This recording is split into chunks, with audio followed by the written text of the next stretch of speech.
Díaz, soy pastor de esta iglesia por la gracia del Señor.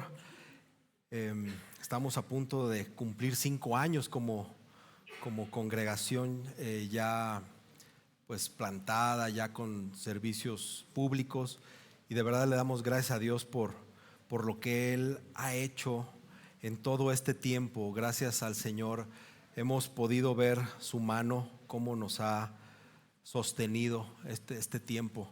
Y vamos a tener una celebración el 7 de julio. Sí, 7 de julio. Quiero felicitar a todos los papás de esta iglesia. ¿Por qué no me acompañas y vamos a orar por ellos? Así que si tienes al lado a un papá que venga solo, pues acércate con él para abrazarlo y orar por él. Si no está solo ese papá, pues no importa, también oras por él. El chiste es que no haya un papá solo, excepto yo que voy a estar orando, ¿no? Pero muchas felicidades a los papás y de verdad vamos a ponerlos en las manos del Señor, a todos los padres de esta iglesia. Amén. ¿Por qué no inclinas tu rostro y oramos? Señor, gracias por la vida de los papás de esta iglesia, por estos varones, Señor. Gracias por ellos. Gracias porque sé que buscan agradarte, Señor, cumpliendo con ese mandato que les has dado, no solamente de ser padres, sino de ser sacerdotes de ese hogar donde tú los has puesto. Señor, que cada vez su parecido con Cristo sea mayor, que cada vez sea más su temor reverente a ti, que crezca su temor reverente. Síguelos, Señor, capacitando para que estos padres cumplan con ese encargo, Señor, de guiar y de discipular a sus hijos y a su familia. Que lo hagan con humildad, que lo hagan con amor, que lo hagan con sacrificio, Señor, como lo han estado haciendo hasta el día de hoy. Señor, bendícelos, guíalos. Gracias, Señor, por el ejemplo que ellos dan a sus familias de fidelidad, de integridad a ti, de compromiso con esta iglesia y contigo, Señor. El hecho de que vengan los domingos a honrarte a ti, Señor, es un ejemplo no solo para sus hijos, sino también para otros varones, para esta iglesia también. Gracias, Padre, gracias por el amor que tienes hacia estos varones. Señor, los bendecimos en el nombre de Jesús y te pedimos que los sostenga, Señor, en esta tarea que no es cosa fácil, porque un día estaremos delante de ti, Señor, rindiendo cuentas por todo lo que hicimos con nuestras familias, todo lo que le dijimos a nuestras familias, todo lo que pensamos a favor o en contra de nuestras familias. Todo será cuestionado, Señor. Así que guíanos, Señor. Guíanos en este caminar, que no es fácil. Gracias, Padre. Gracias por tu amor inagotable. Te bendecimos en el nombre de Jesús. Amén. Así que hoy los papás vamos a comer rico. No nos lleven a Carl's Jr., hermanas. Llévenos a un lugar lujoso. Unos cortes de Carl's Jr. van a decir, ¿no? No importa dónde lleves a tu papá o a tu esposo, pero celébrenlo. Por años fuimos ignorados. Vamos a levantarnos, porque por años hasta nos celebraban junto con las mamás, para que no se sientan los papás, pero la celebración decía Feliz Día de la Madre. No es cierto. Somos una iglesia temerosa del Señor y por lo mismo honramos a nuestros padres todo el año, así como a las madres. Amén. Muy bien, vamos a continuar, hermanos, con nuestros mensajes, nuestra serie de sermones expositivos que están basados en el Evangelio de Marcos. Gracias a Dios por este tiempo que el Señor nos ha permitido predicar este Evangelio. Es la primera vez que predicamos un Evangelio en 5 años. Creo que era por temor de su pastor, no lo sé, pero no hay fecha que no se cumpla, o cómo va, tiempo que no llegue o no sé qué, pero ya saben a qué me refiero. teníamos que predicarlo y el Señor nos ha sostenido en esto, en esta serie que está titulada como Jesucristo el siervo sufriente. Jesucristo el siervo sufriente. ¿Te acuerdas que te pregunto, ¿quién es Jesús? ¿Quién es Jesús para ti? Va a ser interesante ver cómo a lo largo de este evangelio el Señor se revela de manera progresiva, revela su identidad de manera progresiva y los que están a su alrededor, los suyos, no lo reconocen. Eso es lo que hemos visto desde el inicio y cada vez se sigue presentando esto. Yo espero que tú sepas quién es Jesús. Hoy en la clase que tuve con los adolescentes estuvimos viendo eso, ¿verdad? ¿Quién es Jesús? ¿Quién es Jesús? Y a veces lo damos por hecho. Pues Jesús. ¿Cómo no? Pero cuando empiezas a profundizar en la persona de Jesucristo, en su identidad, en su persona, quién es Él, luego nos quedamos cortos en nuestras respuestas. Así que vamos a orar. ¿Por qué no te pones de pie y ya vas preparando tu Biblia en Marcos 4, capítulo 4, versículo 35? Vamos a terminar hoy el capítulo 4, pero ¿por qué no me acompañas poniéndote de pie para orar y leer la palabra? Amén. Marcos 4. Pero primero vamos a orar. Amado Dios, te damos gracias esta mañana porque en tu gracia y en tu misericordia nos has permitido estar hoy aquí una vez más reunidos como un solo cuerpo, atendiendo a tu llamado, atendiendo a tu convocatoria de venir y adorarte. Gracias por este domingo más. Gracias por el privilegio que tenemos de poder escuchar tu palabra y ser sometidos a ella, ser confrontados con ella. Te pido, Espíritu Santo, que nos des la humildad y sobre todo nos des ese poder para entender el poder de tu palabra. Que nos reveles tu palabra a tal grado que entendamos lo mal que hacemos las cosas, que nos arrepintamos por los pecados que estamos cometiendo o que hemos cometido por mucho tiempo y que nos des un arrepentimiento genuino en respuesta a lo que será predicado desde aquí. Gracias, Dios, que no sea yo quien hable, sino que sea el Espíritu Santo hablando a la iglesia de Cristo. Gracias, Señor, por tu amor y tu bendición. En el nombre de Jesús, amén. Marcos 4, del 35 al final del capítulo. Ese mismo día, caída ya la tarde, Jesús les dijo: pasemos al otro lado. Despidiendo a la multitud, lo llevaron con ellos en la barca como estaba, y ahí había otras barcas con él. Pero se levantó una violenta tempestad y las olas se lanzaban sobre la barca de tal manera que ya la barca se llenaba de agua. Jesús estaba en la popa durmiendo sobre una almohadilla. Entonces lo despertaron y le dijeron: Maestro, ¿no te importa que perezcamos? Jesús se levantó, reprendió al viento y dijo al mar: cálmate, sosiégate. Y el viento cesó y sobrevino una gran calma. Entonces les dijo: ¿por qué están atemorizados? ¿Cómo no tienen fe? Se llenaron de gran temor y se decían unos a otros: ¿quién pues es este que aún el viento y el mar le obedecen? Amén. Toma tu asiento.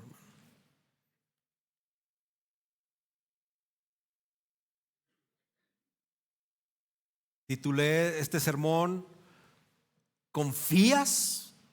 ¿Confías plenamente en la autoridad de Jesús? Y el argumento que traigo para ustedes esta mañana es: solo Jesucristo tiene la capacidad de darnos paz, pues es Dios. Solo Jesucristo tiene la capacidad de darnos paz, pues es Dios. Cuando empezamos esta reunión de adoración, leíamos los primeros versículos del Salmo 107. Y el Salmo 107 está celebrando la bondad de Dios y sus grandes, múltiples obras liberadoras.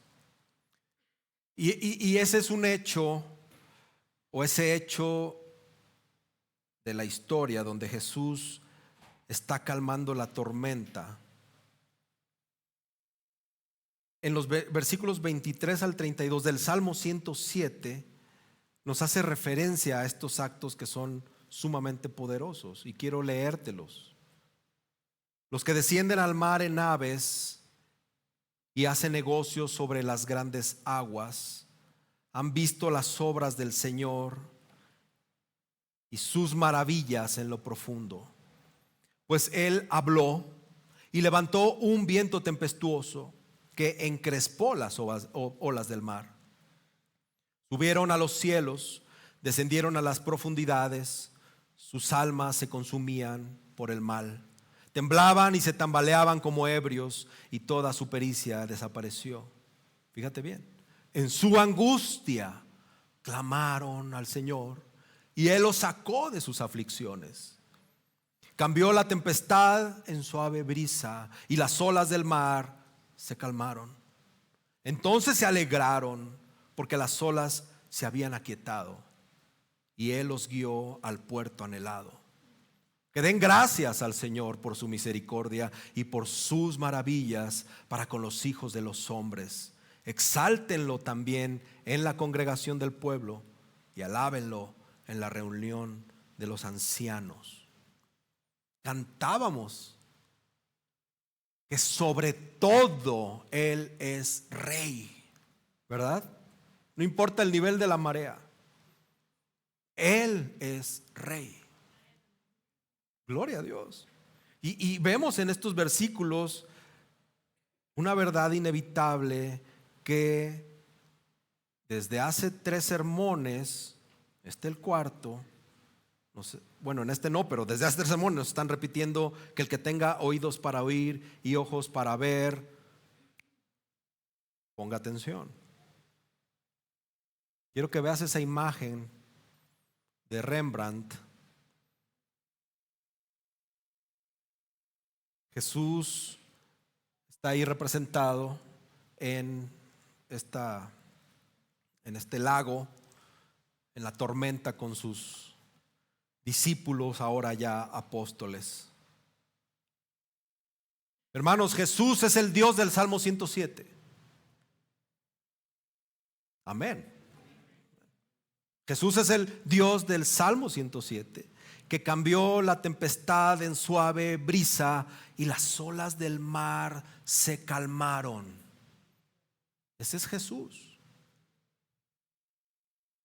Y en nuestro pasaje de hoy tenemos un primer evento de una serie de relatos históricos que están dando testimonio del poder de Jesús como un hacedor de milagros.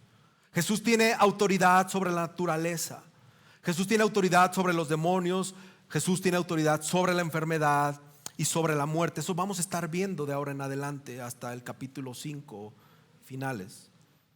Y este evento de Marcos que acabamos de leer tiene una alta precisión y un gran detalle, mucho detalle en cómo lo describe Marcos. Nosotros creemos que se tratan de las memorias del apóstol Pedro, que le fueron pasadas a Marcos, y porque Pedro tuvo esa autoridad ocular de estar ahí. Los detalles que están ahí, pues no los conocía Marcos, alguien se los contó. Recordó la hora del día, habla de la tarde, habla de una almohada muy específica en cierta zona de la barca donde dormía Jesús. Y también se describe esta imagen poco agradable de los apóstoles.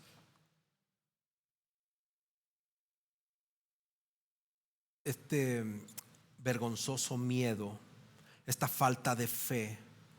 Y con esta descripción podemos ver a un Marcos describiendo cosas que no se inventa alguien por sí mismo. O sea, nadie va a escribir algo para ridiculizarse. Pero esa es la forma en que está escribiendo Marcos. Hermanos, Dios organizó un acontecimiento en la vida de los apóstoles para aumentar su fe en Jesús, en quien en teoría ya deberían de estar confiando. Lo repito, Dios organizó un acontecimiento en la vida de los apóstoles para que aumentaran su fe en Jesús, en quien en teoría ya deberían de confiar. Y esta historia de Jesús calmando la tempestad, no sé si te ha pasado que has escuchado malas aplicaciones. Creo que es una de las tantas que tiene muy malas aplicaciones. Porque déjame decirte que no se trata de que Jesús te ayude a superar las tormentas de la vida. No se trata de eso. Por supuesto que lo hace, claro. Pero este relato trata de aquel que es el Señor soberano, todopoderoso, y de la reacción que tenemos al respecto de eso. Los demonios le reconocen con razón como Dios. Lo vamos a ver en el siguiente sermón. Y nosotros deberíamos de estar confiando plenamente en Él. Ya lo habíamos visto anteriormente. Si los demonios, quienes son, lo reconocen, ¿por qué nosotros no lo reconocemos? Y pasó ahí, no lo reconocían. Este es un pasaje de transición, digámoslo así. Nos está describiendo cómo Jesús va cruzando a un territorio extranjero. De hecho, era un lugar de paganos, una tierra donde pastorear cerdos era aceptable, donde leemos o vamos a leer, o ya leíste, porque ya debiste haber leído varias veces el Evangelio de Marcos, donde los demonios se agrupaban en legiones.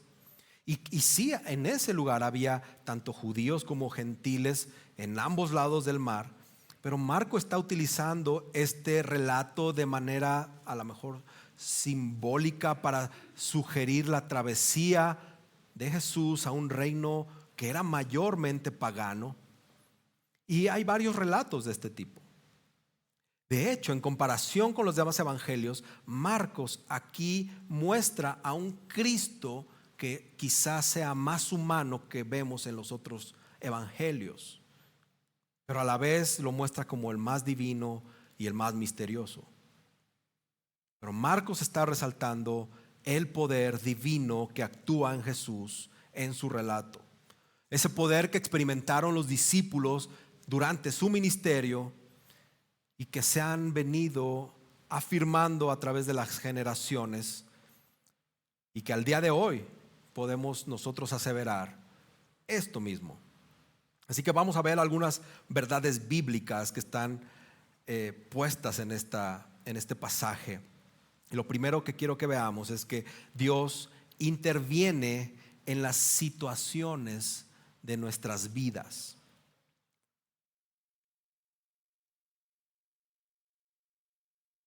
Jesús tuvo un día repleto, lleno, agenda llena, un día completo de enseñanza.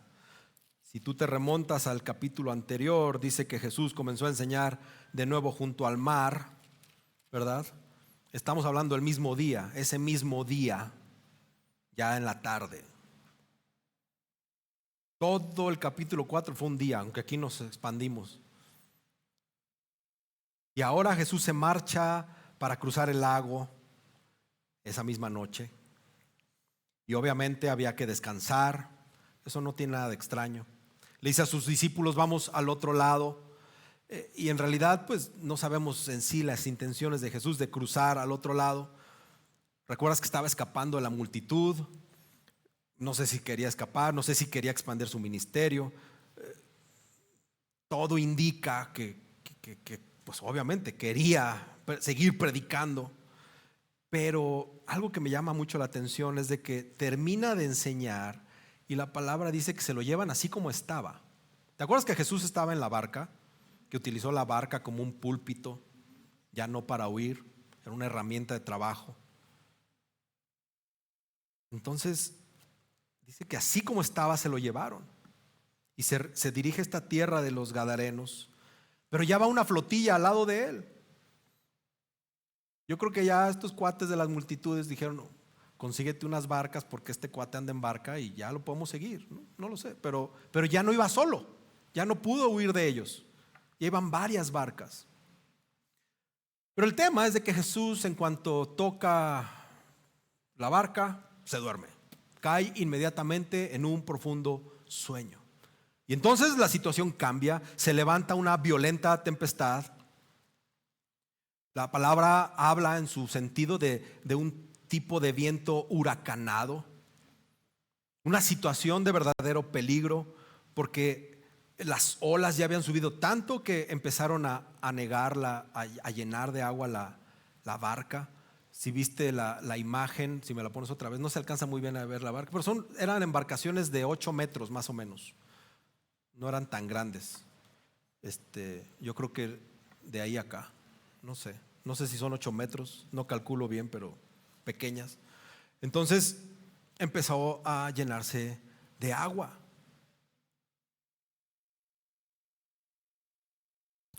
Hay muchos comentaristas que hablan de las similitudes que hay con la historia de Jonás, pero ojo, no implica de ninguna manera que esta historia esté compuesta sobre la de Jonás.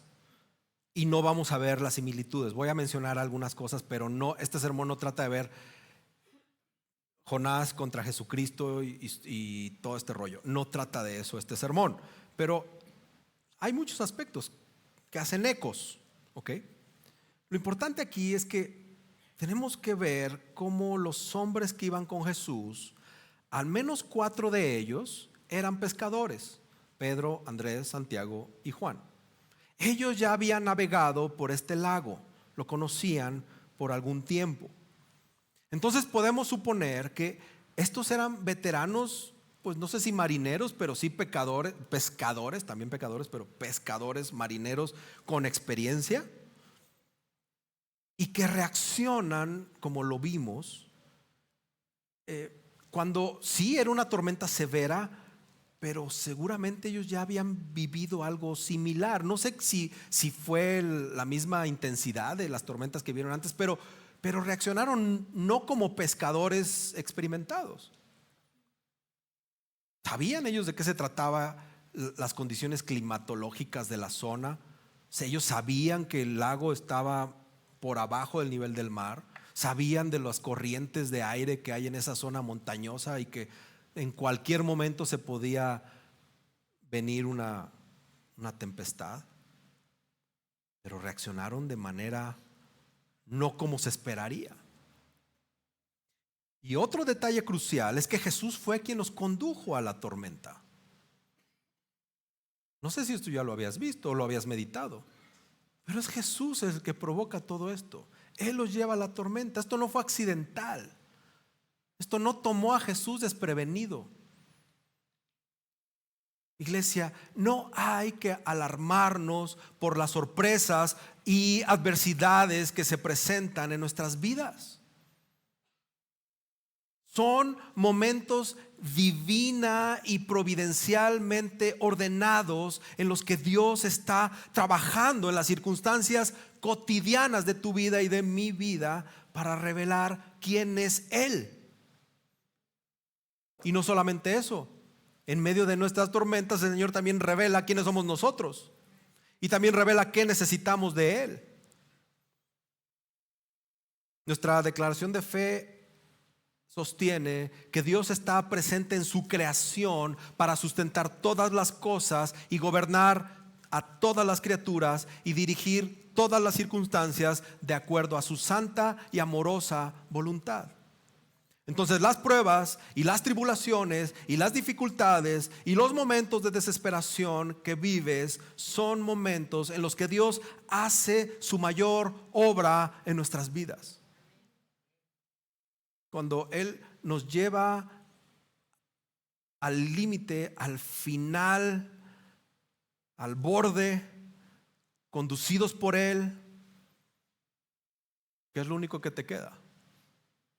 Él como tu Salvador, Él como tu rescatador. Te lleva al límite donde tú tienes que reconocer que si no es la mano providencial de Jesús, nada más puede salvarte. Si Él no actúa, no seremos salvados. Es más, ¿realmente tú querrías que fuera de otra manera? Esa es otra pregunta. Cuando estás al borde, ¿tú quisieras que no fuera Jesús quien te salva?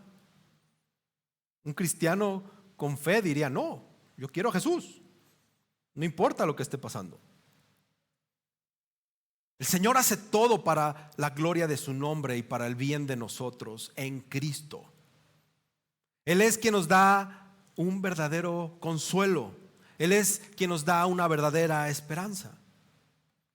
Y en nuestro pasaje, sorprendentemente, durante esta conmoción que hay, Jesús está tranquilo en la parte trasera de la barca con una almohada.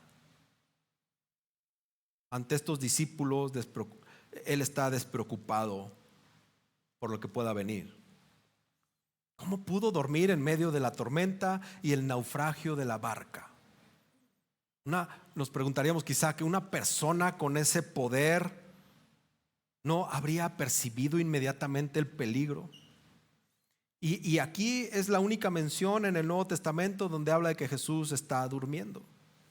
Y eso también nos habla de su naturaleza plenamente humana. Pero antes de ahondar en esta parte, quiero que veamos el segundo punto. Jesús es humano, pero apartado del pecado. La Biblia afirma, y la iglesia siempre ha creído, que Jesús es plenamente Dios y es plenamente hombre.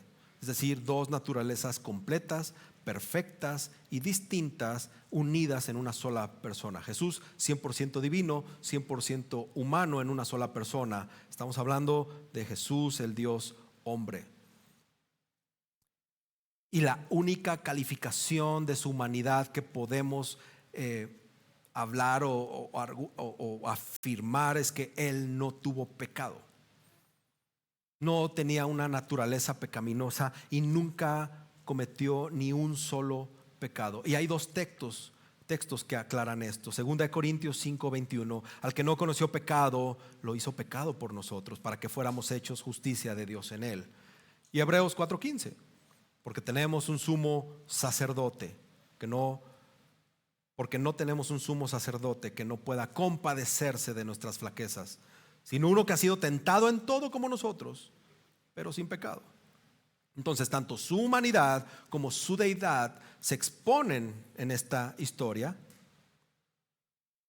y es su humanidad la que aparece de manera muy clara cuando está dormido ahí en la barca, en la parte trasera de la barca, en la popa, dormido con profundidad, a sus anchas, dirían unos. Jesús tenía un cuerpo exactamente como el nuestro, un cuerpo que pasaba hambre, sed, que pasaba dolor, que se cansaba y por lo tanto necesitaba descansar. Entonces no nos sorprende su necesidad de descanso. Al final de cuentas, Él fue diligente ese día haciendo la obra de su Padre por todo el día.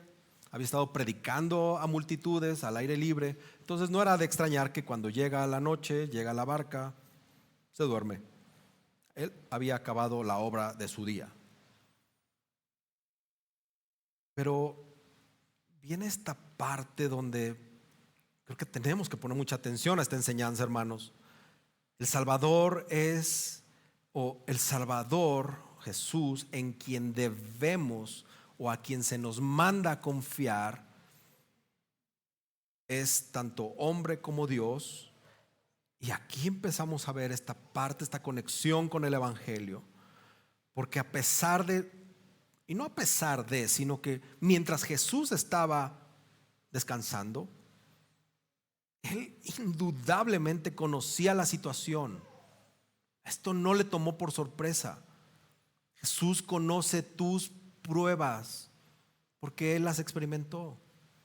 Jesús conoce nuestras debilidades que tenemos corporales porque Él las sintió. Jesús puede comprender bien ¿Qué queremos decir nosotros cuando clamamos a Él pidiendo ayuda en este mundo de necesidades?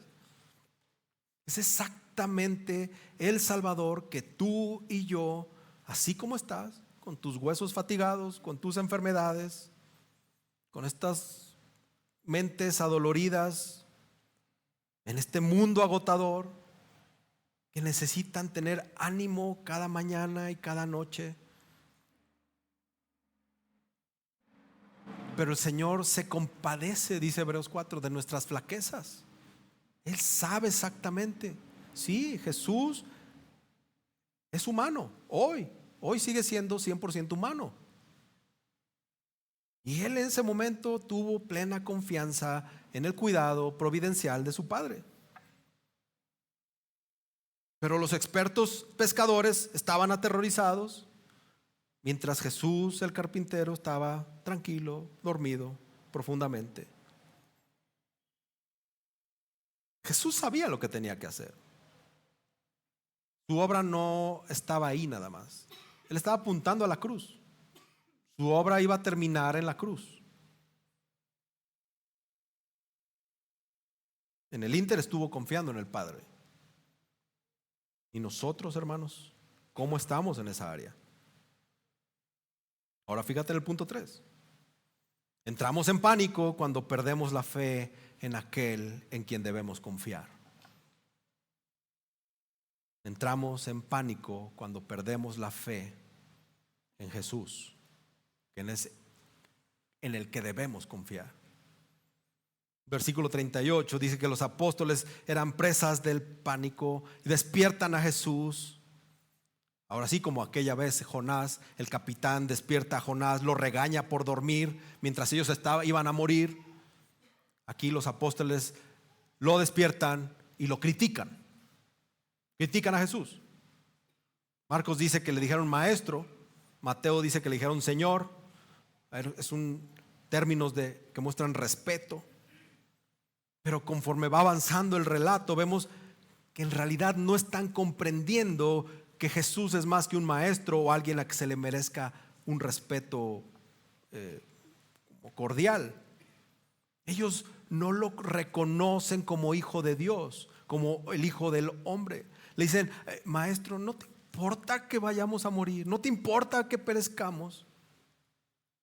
Y esta pregunta de los discípulos se convierte en una exhortación fuerte a Jesús, como si ellos pudieran exhortar a Jesús, pero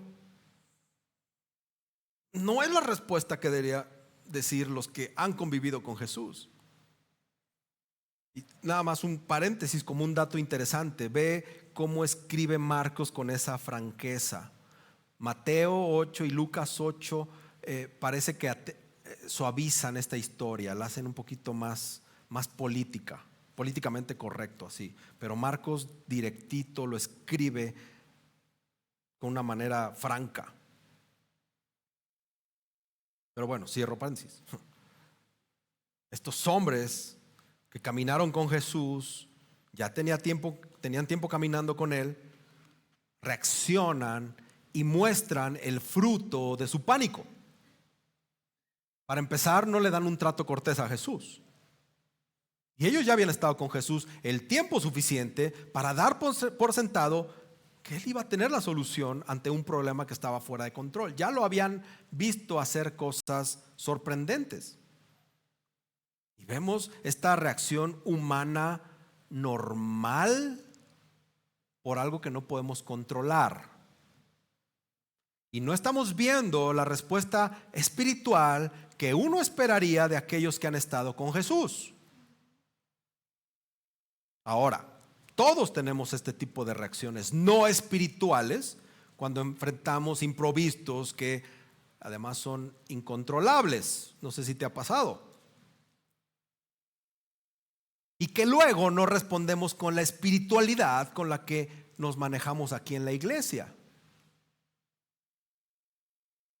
Si aquí nos agarrara un temblor, todos estaríamos rogando al Padre y tranquilos. Si esto ya está así inminente, como en esas películas de esas inundaciones en San Francisco, donde se ve ya el agua así, ves casi el infierno ahí. pues ya te agarras de la mano como la película esta de Toy Story y todos, vamos con el Señor. Si esto nos pasara aquí tal vez. Pero si eso te pasa en el piso 15 en Reforma, o te pasa con tus amigos en un bar, ¿cómo reaccionarías? Ok, este es un caso muy drástico donde estás viendo ya el hoyo ahí, seguramente vas a clamar a Dios. Pero en lo que no es tan drástico como eso, en este abandono de tu hijo, de tu hija, en este maltrato que sufres en la vida, ¿cuál es tu reacción cuando deberías de estar respondiendo con espiritualidad a la que tú presumes tener y con la que te diriges aquí en la iglesia? ¿Qué testimonio da tu boca? ¿Qué testimonio da tu palabra?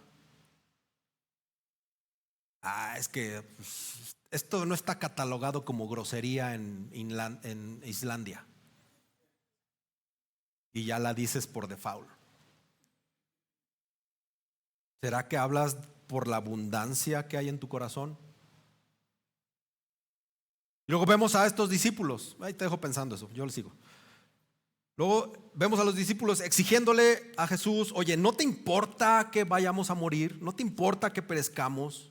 Están cuestionando el amor y les preocupa, el amor y la preocupación de Jesús por ellos. Oye, que tú que eres el maestro, el hijo de Dios, que dices, bueno, no lo reconocían como el hijo de Dios, tú que dices ser quien eres, el maestro, ¿no te preocupas por nosotros? Nos vamos a morir. Empiezan a mostrar frustración por lo que parece ser la indiferencia ante esta circunstancia de Jesús, enfrentados ante una situación desesperada, porque ellos ya no sienten seguridad, porque ellos ya no pueden manejar la situación. Así como cuando a ti y a mí nos pasa, mientras podemos controlar las cosas, estamos súper cool, estamos bien, somos los más bíblicos. Pero cuando la situación está fuera de nuestro control, ya se nos empiezan a olvidar los salmos, los proverbios, la palabra ya así como que ya no está en nuestra mente. Estos arremeten con un arrebato grosero, en lugar de mostrar fe en aquel que les ha demostrado ser digno de confianza. No hace mucho de esto, unos lo vieron, otros lo escucharon, que el mismo Espíritu, el mismo Dios abrió los cielos y dijo, este es mi Hijo amado. No hace mucho. Y aquí a la hora de los trancazos, ya no saben qué hacer. Ya responden a Jesús de manera grosera, arrebatada. Que estos discípulos, somos nosotros, hermanos. Duele muchísimo vernos reflejados en los discípulos. Jesús a ti y a mí nos ha demostrado su fidelidad una y otra vez. Y sin embargo, cuando nos toma por sorpresa la situación y Jesús nos mete en un aprieto también por su voluntad, nos enojamos, nos frustramos, en lugar de mostrar fe en Él. Y ya cuando estás, o estoy, o estamos en el hoyo, ya mostramos una postura arrogante con Dios, inclusive ya perdiéndole fe. ¿Sabes? Cuando tú tienes comida en casa, fruto de tu trabajo, como que no sabe darle gracias a Dios por la comida, ¿no? Pues tú estás trabajando, tú la estás proveyendo. Gracias a Dios, Señor, por el trabajo, sí, por este alimento, Padre, gracias. ¿Te has quedado sin comer, aún con trabajo, cuando en el refri no hay nada, ni el chícharo que sale en las caricaturas ahí, no hay nada? Y tú estás trabajando. La comida, cuando llega la provisión de Dios, le das gracias de manera diferente. Pero cuando tú controlas la situación, no sé, somos los apóstoles. Este Spurgeon, este gran predicador bautista que casi todos conocen. Dijo: Dios es demasiado sabio para equivocarse, demasiado bueno para no ser bondadoso. Deja de dudar en Él o de Él y empieza a confiar en Él, porque al hacerlo pondrás una corona en su cabeza. Hermanos, en medio de estas situaciones donde ya perdemos el control, donde ya no tenemos control, donde contestamos de manera no apropiada, y no estoy diciendo que te avientes una blasfemia en contra de Dios. Estoy hablando de cosas del diario vivir que se te salen de las manos y que tú no recurres a Jesús. Que dices: antes de orar voy a ver si tengo en la inversión. Antes de orar voy a ver si le muevo acá, hago unos movimientos y salgo del atolladero.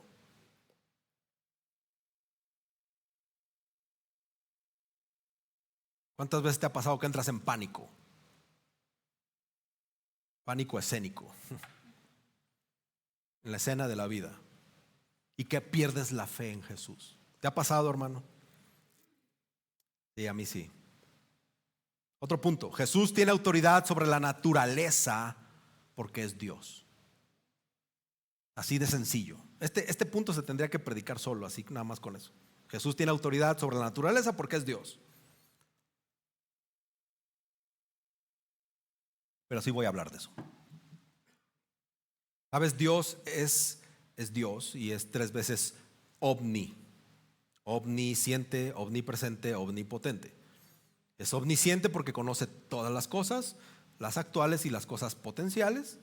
Es omnipresente porque pues existe en todas partes, y es omnipotente porque es todopoderoso. Vemos que la humildad de Jesús se pone de manifiesto cuando no reprende a los discípulos por su forma errónea de actuar. Simplemente con una declaración sencilla y no mágica, Él reprende al viento y le dice al mar: cálmate, sosiégate. Y depende de la versión que uses, hay diferentes palabras ahí. Luego reprende al mar, y lo que significa que está censurando al mar. Lo que es muy interesante es que esta misma palabra de reprensión es utilizada en el capítulo 1, versículo 25, cuando Jesús reprende a los demonios. ¿Podría quizá esta tormenta estar siendo instigada por los demonios? No lo sé. Pero estas palabras son las mismas que utiliza allá. Inclusive cálmate lleva una idea de poner un bozal. Entonces está metida toda esta idea de permanecer quieto, de censurar, de estar quieto, de permanecer quieto. ¿Y qué es lo que pasa? Que vemos a las olas y al viento responder de manera inmediata, porque el Maestro ha hablado. Estamos viendo cómo la deidad de nuestro Señor Jesús se pone en acción de manera plena y de manera gloriosa en esta exhibición. Vientos huracanados que son detenidos con una sola palabra.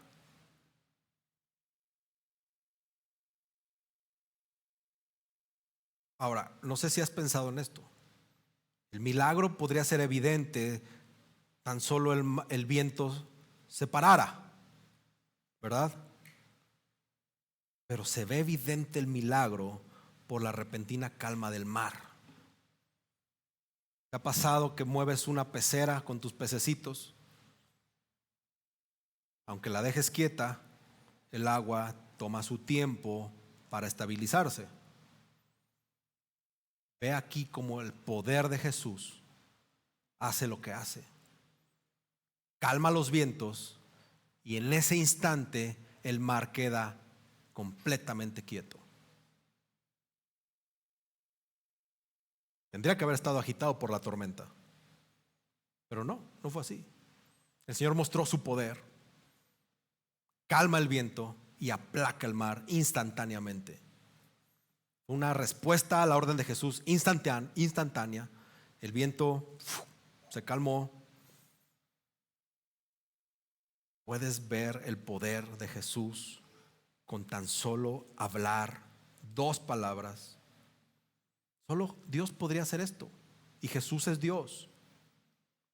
Y esta es la dirección en que Jesús está tratando de llevar a sus discípulos. Él los quiere conducir para que vean quién es Él, para que a pesar de las circunstancias, Él está tomando el control. Por el poder de su autoridad y de su boca, habla y pasa las cosas, suceden las cosas. Y ellos no vieron eso. ¿Qué tenemos que hacer nosotros? Hermanos, tenemos que fijar nuestras mentes en nuestro Señor Jesucristo, porque Jesús es omnipotente. Jesús no tiene comparación, y el Señor Jesús, para Él no hay nada imposible. Hermanos, ninguna pasión tormentosa es tan fuerte para que Él no pueda amansarla. Ningún temperamento como el tuyo y el mío es tan brusco y tan violento como para que Jesús no pueda cambiarlo. Ninguna conciencia y mente tan angustiada existe como para que Él no pueda hablarle de paz y hacer que esta mente se tranquilice. Nadie tiene por qué desesperarse para doblegar su orgullo y acudir a Cristo como un humilde pecador, porque Él tiene el poder para hacerlo. Cristo sigue haciendo milagros en los corazones. Nadie tendría por qué desesperarse para alcanzar el final del viaje si ya hoy ha entregado su alma a Cristo para que Cristo la guarde. Por eso digo que vamos a llegar al cielo de panzazo, a penitas de rebote, así todos traqueteados. Así vamos al menos yo siento que yo así voy a entrar. Cristo va a ayudarte a afrontar cualquier peligro, cualquier circunstancia, cualquier situación, cualquier enfermedad. Cristo te va a ayudar porque va a estar caminando contigo. Cristo te va a ayudar a vencer al enemigo, a ese que te tienta cada instante. Es más, no importa si tus familiares se oponen a tu cristianismo. ¿Qué te importa eso? Y lo digo respetuosamente, ¿qué importa eso? ¿Qué importa si tus vecinos se ríen de ti, de tu cristianismo? ¿Qué importa si tu situación es muy difícil? ¿Qué importa si tus tentaciones son grandes? Todo lo anterior es nada sin Cristo. Cristo está de nuestra parte. Nosotros estamos con Cristo aparentemente en esa barquita.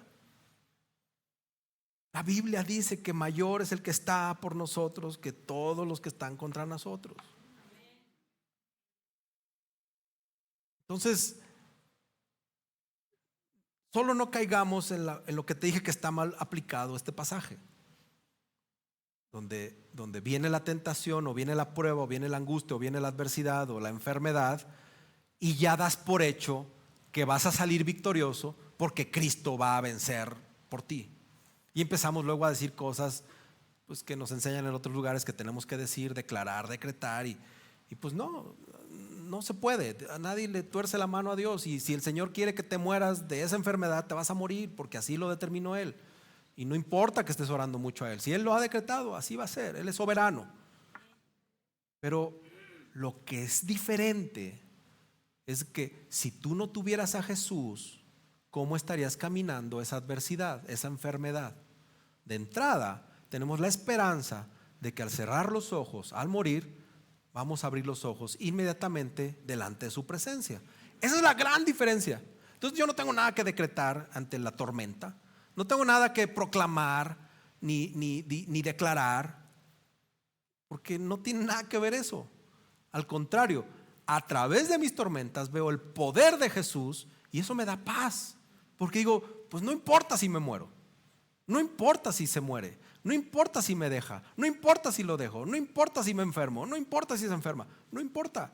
Cerrando los ojitos, los abro enfrente de Cristo. Amén, gloria a Dios. Entonces te pregunto, ¿tú crees que Jesús tiene la suficiente autoridad para rescatarte?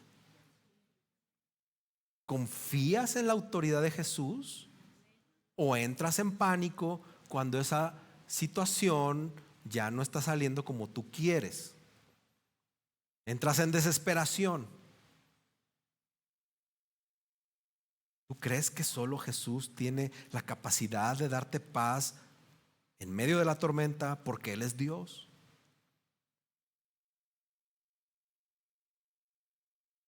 Vamos a otro punto. Las adversidades benefician nuestra fe. Tengamos clara la identidad de Jesús. Fíjate, versículo 39. Jesús se levantó, reprendió al viento y dijo al mar: cálmate y sosiégate. Y el viento cesó y sobrevino una gran calma. Entonces les dijo: ¿por qué están atemorizados? ¿Cómo no tienen fe? Y se llenaron de gran temor y se decían unos a otros: ¿quién pues es este que aún el viento y el mar le obedecen? Entre la gran tempestad del viento y la gran calma se interpuso la palabra de autoridad de Jesús.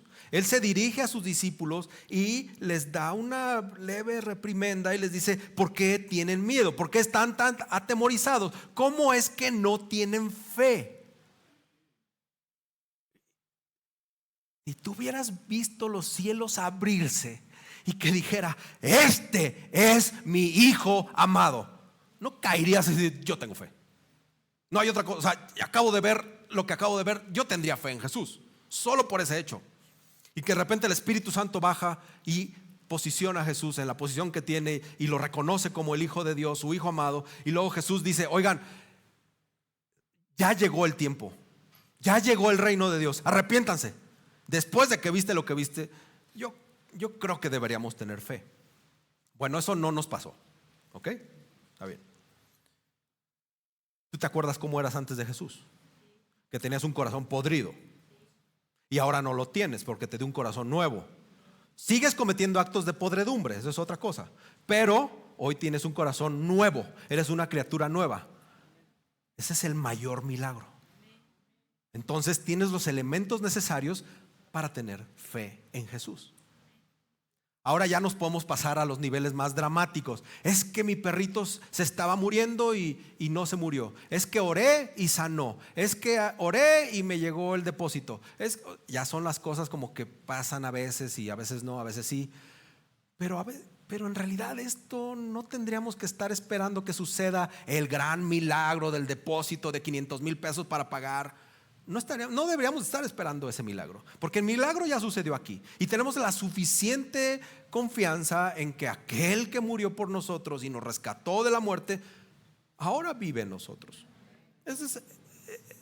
No necesitas más. Y Jesús le dice: ¿por qué están atemorizados? ¿Cómo no tienen fe? Jesús les está diciendo: cobardes. ¿Cómo no tienen fe? Y les dice que no, les deja bien clarito que no tiene la fe necesaria. No sé qué esperaban para tener fe en Jesús. Ve la confianza de Jesús ante la situación y ve el pánico de los discípulos. Y nuevamente, hay que señalar esto: el milagro de Jesús no produjo esa fe en ellos.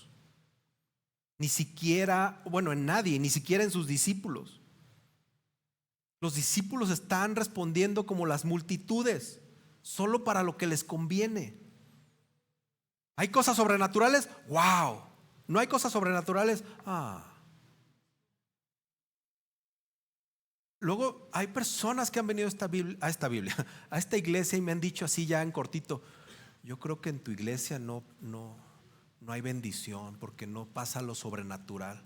Y le digo: eso es ignorancia pura, porque yo he visto corazones arrepentidos.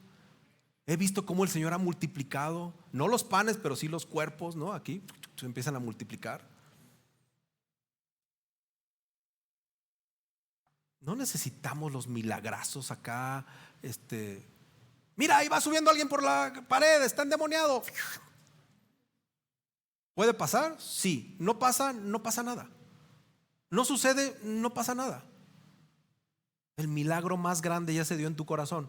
Entonces tú vienes aquí, levantas tus manos, ofrendas al Señor tu corazón, ofrendas al Señor tus oraciones, ofrendas tu dinero, convives, te sacrificas por aquellos y ellos se sacrifican por ti. ¿Estás viendo los milagros o no los ves? Vemos los dones del Espíritu actuando así como una red, ¿no?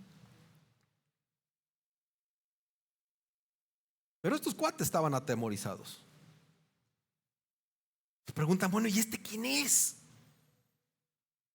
No entiendo la pregunta de los discípulos después de saber lo que pasó, un cielo abierto y escuchando la voz audible de Dios. No entiendo cómo sabían de ese evento y ahora se preguntan, ¿y este quién es que el mar y el viento le obedecen? Iglesia amada, el miedo se ve como lo opuesto a la fe. ¿Cómo andas en esa área? Y no al miedo de las películas de terror. El miedo que pasa en la vida diaria cuando estás ante una enfermedad terrible, quizá terminal. Cuando estás con una situación horrible en tu situación espiritual, en tu vida espiritual o en tu matrimonio. ¿Cómo estamos en esa área cuando nos da pánico, cuando nos da miedo? Los que están a tu alrededor, ¿qué ven? ¿Ven en ti miedo o ven en ti fe?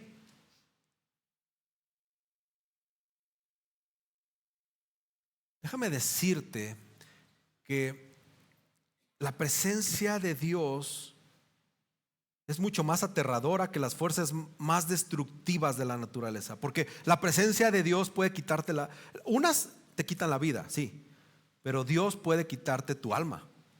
Él puede reclamar tu alma. Yo creo que ese tendría que ser nuestro temor reverencial más alto. Saber que estamos delante de Él, viviendo en Coram Deo, no aquí, sino en la presencia de Dios, bajo la mirada de Dios, y que Él puede reclamar tu alma. O sea, Él tiene esa autoridad. Y no se me vayan lejos, sí, los salvos, la salvación no se pierde, pero nuestra conciencia tiene que estar siempre bien atenta a que estamos ante aquel que puede reclamar las almas.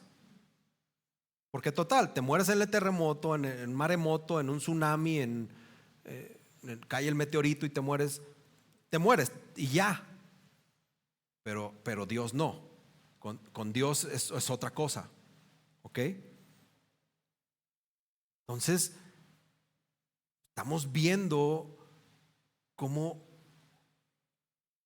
se centran estas personas, los discípulos, sobre quién es Jesús, derivado de un acto milagroso, pero su respuesta no le dieron en el clavo.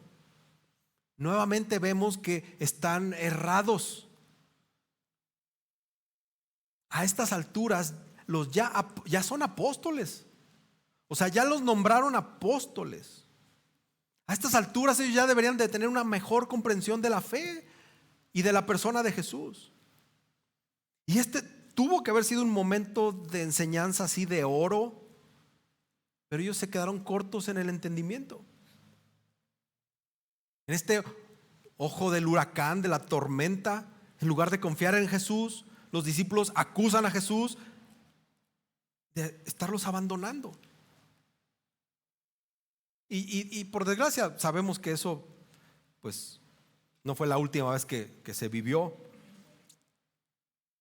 Y no es sino hasta que ven a Cristo resucitado que ellos comprenden, no sé si plenamente, voy a dejar comprenden entre comillas, todavía hay un pedacito más donde como que no creen, pero es hasta entonces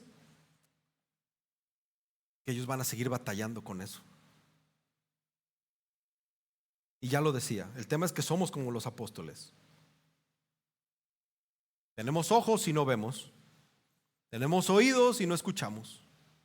Se nos ha revelado el misterio de la palabra, pero solo que nosotros ya no tenemos excusa. Los apóstoles estaban ahí en un bypass de fe, en que si es, no es. A nosotros nos ha revelado todo el canon. A nosotros hoy sabemos que Jesús es el Dios todopoderoso, es omnisciente. Hoy nosotros somos testigos de cómo se ha ocupado Él, se ocupó de nuestros pecados en la cruz, que Él resucitó de entre los muertos. Hoy sabemos que podemos confiar en Él, pase lo que pase. ¿Puedes contar cuántas adversidades te ha sacado Jesús? ¿O de cuántas adversidades te ha sacado Jesús? Las llevas contadas, yo no, pero ya perdí el número. Me acuerdo de la que me salvó ayer, ¿no? Un año atrás. Hermanos, las pruebas y las dificultades hay que entender que son designaciones divinas para fortalecer nuestra fe. Y eso es una bendición. Eso es porque el Señor nos ama. No te vayas aquí así como que, ay no, ¿cuántas me faltan? Pues te faltan un resto, hermano. Pero un montón, a menos que ahorita el Señor te llame a su presencia, así de, ¿no? Pero si no, te faltan muchas pruebas. Pero entonces, ¿por qué seguimos teniendo miedo a lo desconocido? ¿Por qué seguimos sin tener fe? O lo que es peor, aparentar tener fe. Quizá puedas estar pensando en la soberbia de decir, no, es que yo no tengo miedo. Pero es porque quizá no has vivido una adversidad que te haga temblar. Pero no te preocupes. Te prometo delante del Señor que va a pasar. Va a pasar. Vas a sufrir. Si no es ahorita, será mañana, dijo la canción. Pero vas a sufrir. ¿Por qué? Porque somos discípulos de Cristo. Y si Él soportó esos sufrimientos, o Él padeció esos sufrimientos, pues nosotros estamos llamados a sufrir por Él, por amor de su nombre. Si no dijiste amén o no estás convencido de lo que estoy diciendo, no te preocupes. En ese momento tu fe va a ser movida. Pero si no te dijeron esto cuando te predicaron el evangelio, lástima, te lo debieron haber dicho. Pero estoy obligado a decirte que vamos a sufrir.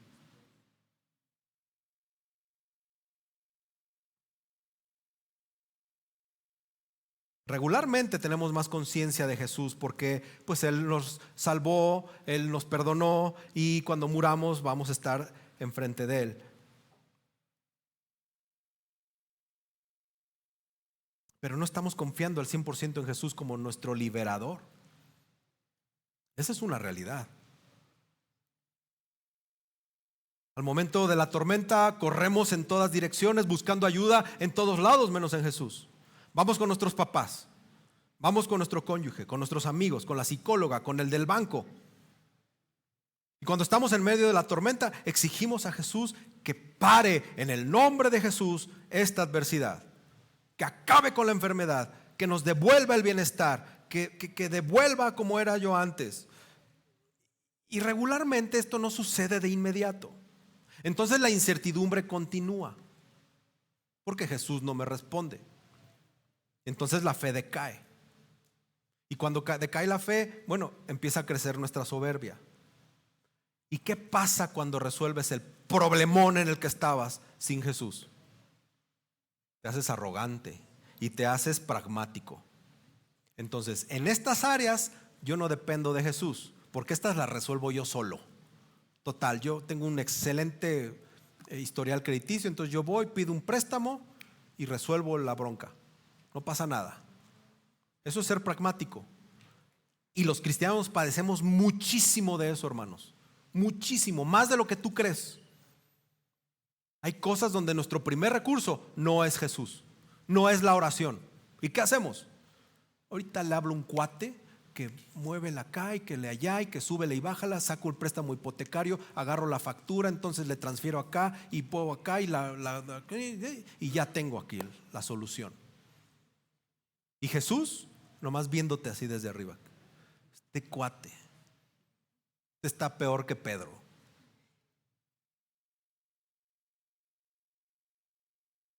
Y otro problema es que muchas veces Dios nos hace el milagro de sacarnos de la tempestad y respondemos favorablemente por el milagro, por su provisión. Y no estamos respondiendo por saber en realidad quién es Él. Y ahí estás en otro peligrote, pero enorme.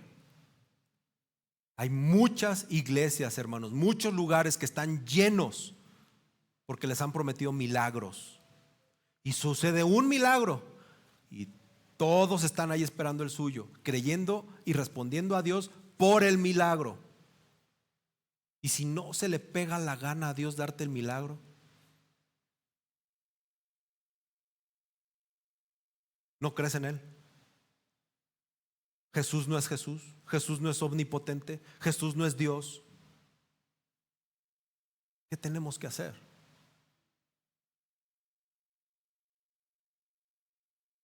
A estas alturas de la vida, estos añotes que llevas en el cristianismo, o añitos, tengo nuevos creyentes, pero hay otros que ya están madurotes así en el cristianismo.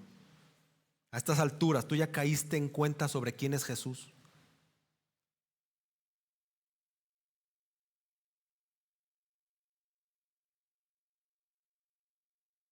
¿Quién es Jesús? ¿Tú crees que Jesús tiene la suficiente autoridad?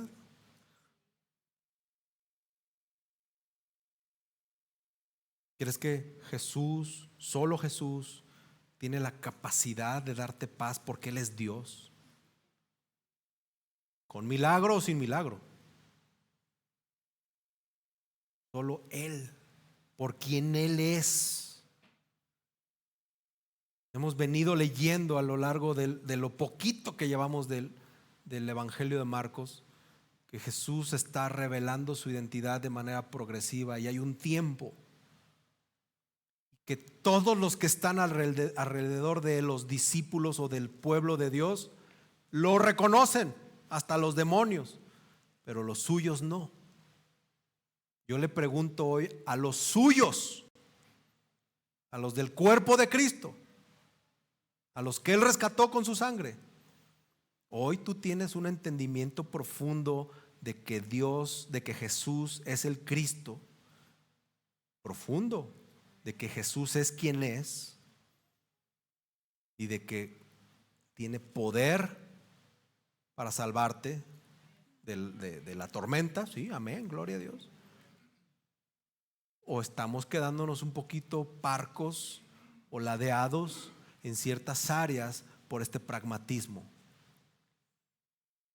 porque hay cosas que yo resuelvo. Quiero concluir con esto.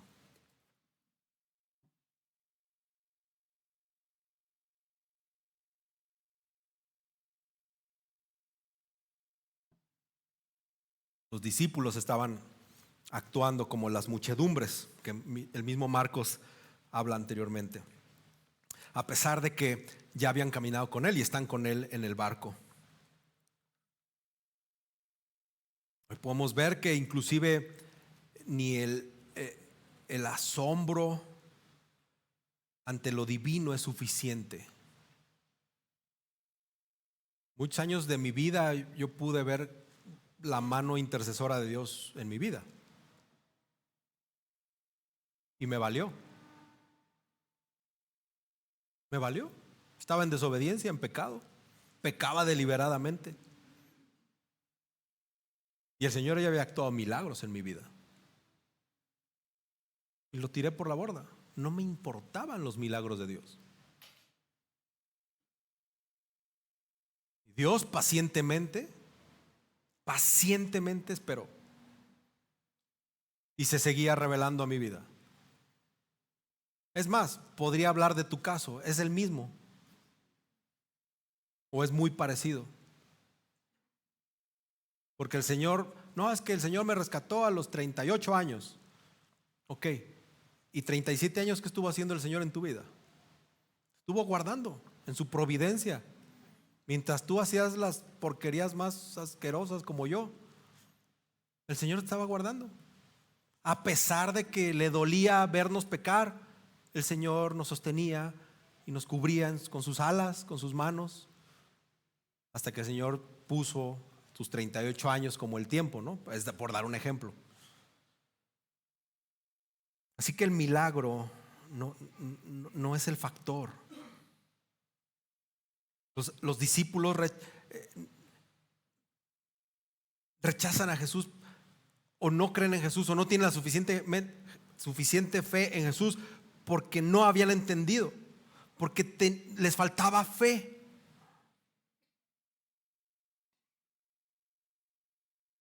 Hermanos, el servicio a Cristo, y no me refiero que seas pastor o seas diácono, me refiero al servicio al que todos estamos llamados de tener para el Señor, o vamos a llamar el cristianismo.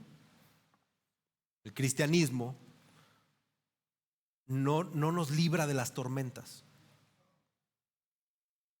Los 12 ahí estaban con Él, cumpliendo, acompañándolo, siguiéndolo obedientemente a donde quiera que Él iba.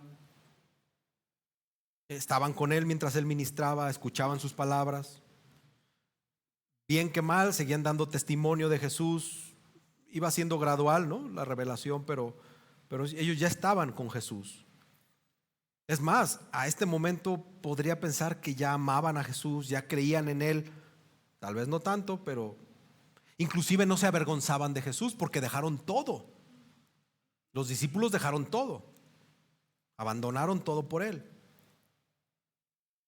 Pero estamos viendo a hombres con problemas que son llevados de un lado a otro por una tempestad, que están en peligro de hundirse. Tenemos que entender que este viaje cristiano, hermanos, no va a ser suave. Por la gracia y la misericordia de Dios hay testimonios de cristianos que pues la llevan más tranquilona, pero son momentos. Pero lo que yo quiero decirles es que no debe parecernos extraño que tengamos que pasar por enfermedades, por pérdidas, por aflicciones, por desengaños, igual que los demás. En esta iglesia hay muchos que estamos sufriendo por unas o por otras causas. Y una de las mayores o razones por las cuales el Señor permite eso que suceda en esta iglesia es para que cuando tú pases por un sufrimiento, los que estamos sufriendo podamos consolarte y decirte: Cristo, ve a Cristo, es por Cristo, es para Cristo, es de Cristo. Y puede ser nuestro sufrimiento permanente. Y ahí estamos sufriendo. Y de repente nos bajan el volumen de intensidad del sufrimiento. Pero ya te enteras que el hermano fulanito se enfermó, que el otro está desempleado, que aquel está abandonado, que el otro, su familia lo ridiculizó. Pero aquí nosotros, hermanos, estamos siendo testimonio de Cristo y de su poder. Y eso es para edificación del cuerpo. Nuestro Salvador nos prometió perdón gratuito y completo. Nos prometió gracia para el camino, para llegar al final de la carrera. Pero nunca prometió que no íbamos a tener aflicciones. Es más, nos ama demasiado como para prometernos eso. Es por medio de la aflicción que nos enseña muchas lecciones preciosas que sin esas aflicciones no aprenderíamos nunca. A las hermanas, a los hermanos que padecen una enfermedad crónica de esta iglesia, puedes preguntarles si ahora que tienen su padecimiento crónico, que les dijeron no hay cura, pregúntales si han orado más. Pregúntales si han leído más su Biblia. Y eso tiene que ser una motivación para nosotros. Gracias, Dios, porque hasta el momento no me has dado ese tipo de sufrimiento. Pero yo ya sé qué hacer por el testimonio de esos hermanos que están padeciendo, para cuando yo sufra, ¿qué tengo que hacer? ¿A quién tengo que acudir? El Señor, a través de nuestras aflicciones, muestra realmente nuestro verdadero corazón. Muestra que estamos vacíos, muestra que somos débiles. Y nos empieza a empujar a que veamos el trono de la gracia. Empieza a purificar nuestras emociones. ¿Y qué crees? que a través del sufrimiento somos más santos. El sufrimiento nos santifica, hermanos. Porque cuando andabas así con todo, fuerte, joven, joven, pues iba a hablar en ni sé cómo decirlo, pero cuando estamos fuertes y jóvenes, le damos vuelo a la hilacha. Si no sabes qué es eso, pecamos a diestra y siniestra, con todo, ¿verdad? No porque ir a un bar sea pecado, pero vas a los bares y te pones hasta las chanclas. Y luego de estar en los bares, te metes con quien se te ponga enfrente. ¿A poco puedes hacer eso con un cáncer? ¿Verdad que no? Que te tengan postrado ahí con llagas en la espalda.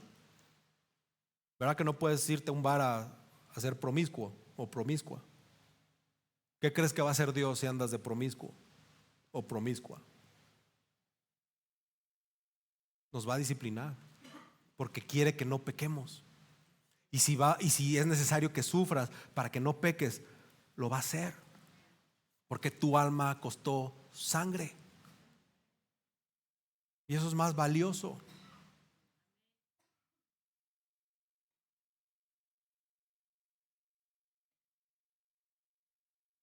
El sufrimiento nos aparta de este mundo. El sufrimiento nos hace anhelar el cielo. Un día, hermanos, todos, en el día de la resurrección, vamos a decir: gracias. Gracias por las aflicciones que me hiciste pasar, porque hoy estoy aquí delante de tu presencia. Y le vamos a dar gracias a Dios por cada una de las tormentas que nos dejó vivir.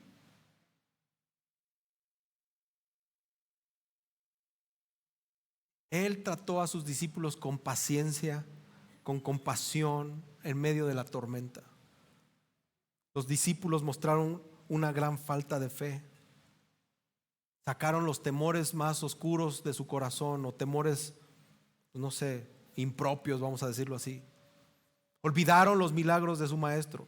Olvidaron el cuidado de ellos que tuvo en el pasado. No pensaban otra cosa más que estar a salvo de ese peligro que estaba siendo presente en ese momento. Despiertan al Señor con impaciencia. Y el Señor los trata con amabilidad, con ternura, con amor. No los amenaza de descartarlos por su incredulidad. Hermanos, no olviden que el Señor es compasivo y es misericordioso. El Salmo 103:13 dice: como un padre se compadece de los hijos, así se compadece el Señor de los que le temen. No nos trata a ti y a mí según nuestros pecados. Él ve nuestra debilidad. Él es consciente de nuestros defectos. Conoce tus carencias y mis carencias de fe. Sabe en dónde somos débiles. Él conoce nuestras carencias de esperanza. Él conoce nuestras carencias de amor y de valor. Y aún así no te descarta. El Señor es indulgente con nosotros, a pesar de que nos equivocamos constantemente. El Señor nos ama hasta el fin y lo hace de manera paciente, de una manera tan paciente que sobrepasa nuestro entendimiento. Pero esto lo hace cuando ve un corazón dispuesto a someterse a Él en obediencia. Él se gloría cuando, a pesar de nuestros defectos, nosotros somos obedientes. A pesar de nuestros pecados, nosotros somos obedientes.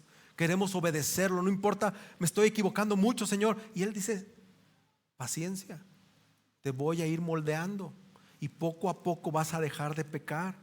Esto es un proceso que dura toda la vida. El Señor Jesús no cambia.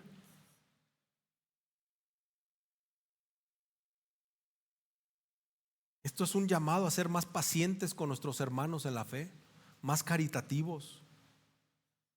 Nuestros hermanos se equivocan mucho.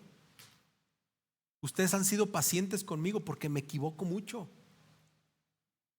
Y yo he sido paciente con ustedes porque se equivocan mucho. más, ¿no es cierto? ¿A poco no somos pacientes unos con otros? Tenemos que ser más pacientes. Tenemos que esperar y no ponerle cargas al hermano pecador. Porque así estabas tú, así estaba yo. Al contrario, hay que ser paciente. El Señor ya lo cambiará. Hay que orar por él. Pero es que es un necio. Aguántalo. El Señor va a tratar con él. ¿Y por qué crees que lo puso aquí? Para darnos paciencia a nosotros, para generar paciencia en nosotros. Así que da gracias a Dios perdón, no estoy señalando acá. Da gracias a Dios por el hermano que te saca de tus casillas. Aquí no hay nadie. Da gracias a Dios por el hermano de estos que cuesta trabajo amarlos. El Señor está desarrollando dones en ti. Pero ¿cómo reaccionas, hermano, ante esto?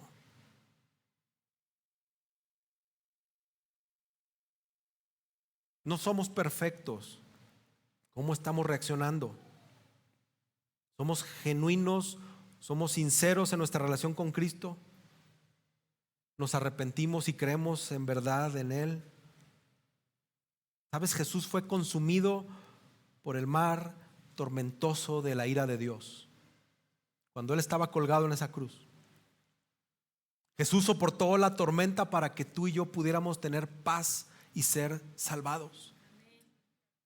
Jesús calmó esa única tormenta que podría ahogarnos de verdad, que era la ira y el juicio de Dios.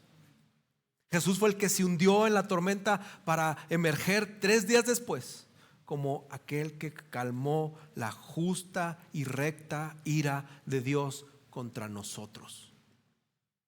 Eso es el Evangelio. Y tenemos que caer rendidos ante eso. Y no preguntar, bueno, ¿quién es? ¿Eres tú? No, rendirnos a Él, hermanos. Rendirlos a Él, ser sinceros y genuinos. Ábrete con el Señor y dile, no puedo esta tormenta, no puedo pasar esta tormenta, me supera. El Señor te va a dar lo que no puedes soportar. ¿Para qué? Para que dependas de Él. Y sí, te va a dar la salida, pero tienes que depender de Él. ¿A poco mis hermanas que sufren cáncer y mi esposa y Sandy soportan la enfermedad? Yo puedo decir que no la soportan. ¿Y quién les ha dado salida, hermanas? Cristo. Es Cristo el que da la salida. ¿Para qué? Para que dependas de Él. Para que dependas de Él. ¿Por qué no nos rendimos en oración a Dios? ¿Quieres orar conmigo y rendirnos a Dios en esta enseñanza donde hemos aprendido que a veces somos tan faltos de fe en medio de la tormenta? Amén. Inclina tu rostro, Señor. Nos cuesta mucho entender tu obra. Nos es muy difícil ver cómo tú te encarnaste y veniste a morir por nosotros, a pagar el precio de la ira justa y santa de Dios por nuestra culpa. Hoy, Señor, reconozco que en este 2024 es difícil entender eso. Es sumamente complejo empezar a ver la obra de Jesús y a veces nos sumergimos en estudios profundos y empezamos a ser cuestionados y luego a las adversidades y luego las traiciones, y nuestra fe, Señor, a veces se debilita. O, Señor, está debilitada.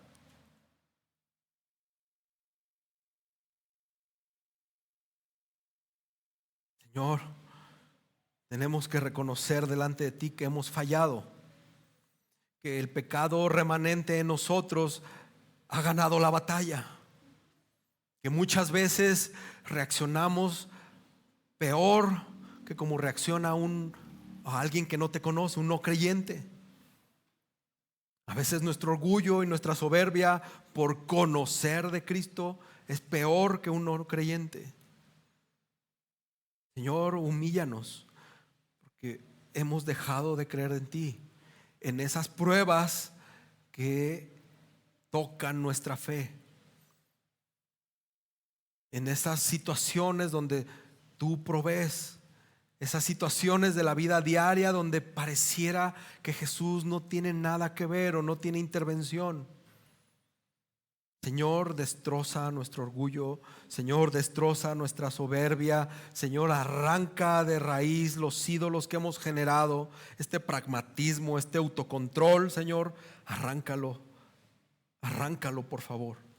Te lo pedimos en el nombre de Jesús. No queremos ser así. No queremos reaccionar como los discípulos y no reconocerte por quien tú eres, y solamente estar esperando un milagro providencial, un milagro asombroso para poder reaccionar y reconocerte quién eres tú. No, Señor. Tú has puesto tu Espíritu Santo en nosotros, nos has regenerado, nos has transformado, y eso tendría que ser suficiente para creer todo de ti, para creerte todo a ti. Para que en medio de esa tormenta, para que en medio de esa situación de enfermedades, de dolor, de abandono, de traición, Señor, en medio de eso, saber que tú nos sostienes, saber que tú nos ayudas a librar la batalla y que caminamos, Señor, contigo, y que no nos abandonas a pesar del sufrimiento, a pesar de la tormenta.